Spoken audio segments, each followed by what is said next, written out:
우리나라는 예로부터 곰팡이를 이용한 전통 발효식품들이 많이 있지요. 하지만 잘못 섭취했다가는 간암을 발생시키는 식품도 있습니다. 안녕하세요. 평생 건강지킴이 황금정보통입니다. 우리나라는 예로부터 곰팡이를 이용한 전통 발효식품인 된장, 청국장, 김치, 젓갈, 민속주 등을 각 가정에서 만들고 이용해와서 곰팡이에 대해 막연한 친근감을 느끼기도 하는데요. 누룩 곰팡이처럼 유용한 균도 있지만 유해한 곰팡이도 많다는 사실 알고 계시나요? 곰팡이는 이로운 미생물이지만 곰팡이가 생산하는 2차 대사산물은 사람뿐만 아니라 가축이나 식물에도 문제를 일으킬 수 있어요. 이러한 유독물질을 곰팡이 독이라 하며 섭취했을 때 곰팡이 중독증이 발생할 수도 있지요. 1960년대 영국에서 땅콩을 섭취한 칠면조가 10만 마리 이상이 집단 폐사하는 사건이 있었습니다. 그 사건의 원인은 땅콩에 있는 곰팡이가 생성하는 형광성 독소인 아플라톡신인 것으로 밝혀졌지요. 곰팡이는 조건만 맞아떨어지면 아무데나 생기고 자랍니다.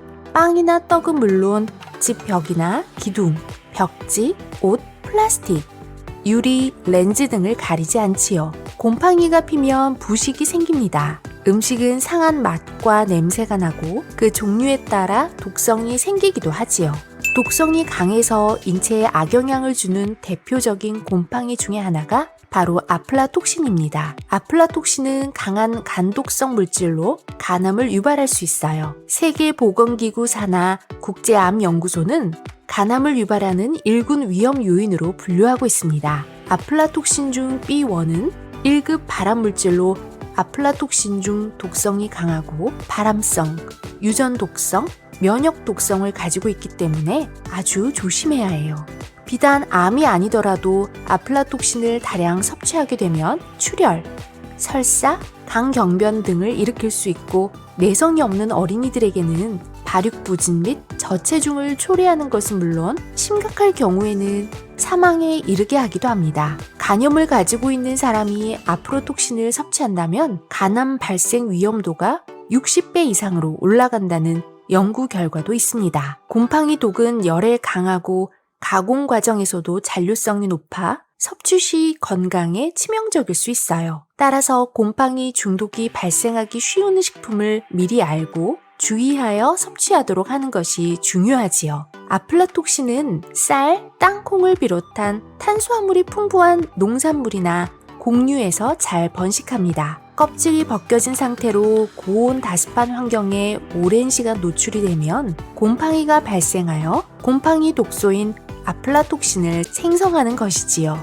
사실 아플라톡신을 생성하는 곰팡이는 열대와 아열대 지방에 널리 분포하기 때문에 국내에서는 그동안 그리 관심을 끌지는 못했습니다. 하지만 최근 우리나라의 여름이 아열대 기후 특성을 띠게 됨에 따라 우리도 위험한 지역에 속하게 된 것이지요. 우리나라 사람들은 주로 쌀과 된장을 통해 아플라톡신에 노출됩니다. 땅콩 버터 등에서도 아플라톡신이 검출된 바 있지요.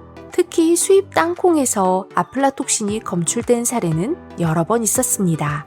아플라톡신 발생을 완전히 막을 수는 없기에 오염된 식품을 섭취하지 않는 게 최선입니다. 하지만 안타깝게도 인간의 감각으로는 그 오염 여부를 확인하기가 힘들죠. 따라서 오래된 견과류나 건조 과일 등은 먹지 않는 게 가장 안전합니다. 특히 수입산 건조 과일은 언제 만들어졌는지 알 수 없는 경우가 많으므로 더욱 각별한 주의가 필요하지요. 건조 과일 자체는 몸에 좋을 수는 있지만 제조 기한과 보관 과정에 따라 아플라톡신이 생길 수 있으므로 꼭 주의하셔야 해요. 땅콩도 냄새를 맡아봤을 때 묵은내가 난다면 절대 먹지 말아야 합니다. 땅콩의 경우 잘못된 건조 과정이나 저장 과정 중에 아플라톡신이 생길 수 있으므로 땅콩의 맛이 이상하다면 먹지 않아야 하지요. 아플라톡신은 수분이 16% 이상, 상대 습도가 80에서 85%, 온도는 25도에서 30도씨일 때 주로 성장하며 쌀, 보리, 옥수수, 땅콩, 견과류 등에 생길 수 있습니다.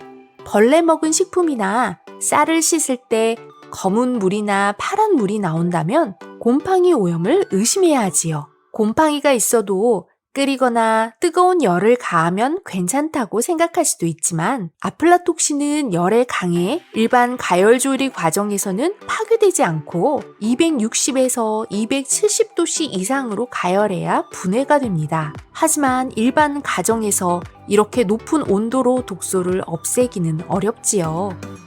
때문에 아플라톡신이 생기지 않도록 예방하는 것이 가장 우선입니다. 아플라톡신 예방을 하기 위해서는 식품을 잘 보관해야 합니다. 곡류나 견과류는 습도가 없고 서늘한 10도에서 15도씨 사이에서 보관하고 옥수수나 땅콩은 껍질째 보관하여 먹기 직전에 껍질을 제거하는 것이 좋습니다. 그 중에서도 견과류 관리를 더 신경 써야 하는데요. 겨울에는 음식 보관에 신경을 덜 쓰는 경우가 있지요. 난방이 된 사무실이나 거실에 견과류를 오래 두고 먹을 때가 참 많습니다. 하지만 가능하면 견과류는 소포장 제품으로 구입하고 껍질째 냉동 보관하는 것이 좋습니다. 오래된 것은 과감히 버리세요. 쩐내가 나는 것은 오메가3가 변질됐다는 것으로 곰팡이가 폈을 가능성이 매우 높습니다. 또 밀가루, 고춧가루 역시 냉동 보관을 하고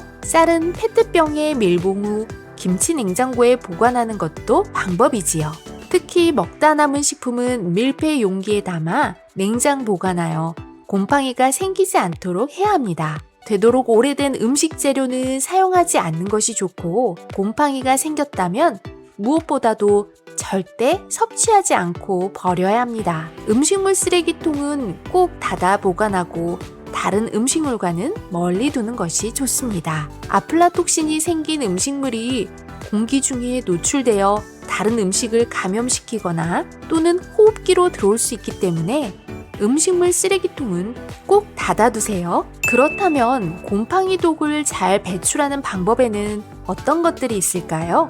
우선 물을 자주 마셔야 합니다. 물을 마시게 된다면 신진대사가 증가하게 되면서 위장의 운동을 도와줄 수 있게 되지요. 또한 위 안으로 들어온 곰팡이가 내뿜는 독소를 희석하게 되어 최대한 빠르게 배출을 할 수 있도록 도움을 줄 수 있게 됩니다. 상한 음식으로 인한 구토를 하게 되었을 때도 탈수 증상을 완화시킬 수 있게 됩니다. 두 번째로는 몸을 따뜻하게 하여 면역력을 높여야 합니다. 보일러처럼 우리 몸에 열을 올릴 수 있는 혈자리가 있어요. 배꼽 밑 3cm 정도에 위치한 관원혈이지요.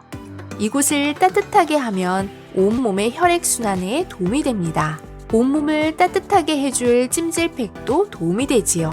배꼽 아래에 찜질팩을 올리면 혈관이 확장되어 면역세포가 활성화되는 것입니다. 마지막으로 매실 음료를 마시는 것도 도움이 됩니다. 매실은 소화를 촉진시켜 주는 것은 물론이고 체내에서 해독작용을 도와줄 수 있기 때문에 상한 음식을 먹고 배탈이 나게 되었을 때 증상을 완화시킬 수 있습니다. 영상이 도움이 되셨다면 소중한 분과 함께 영상을 공유해주세요. 구독과 알림 설정도 부탁드립니다. 더 귀한 황금 정보로 다시 뵙겠습니다. 끝까지 시청해주셔서 감사합니다.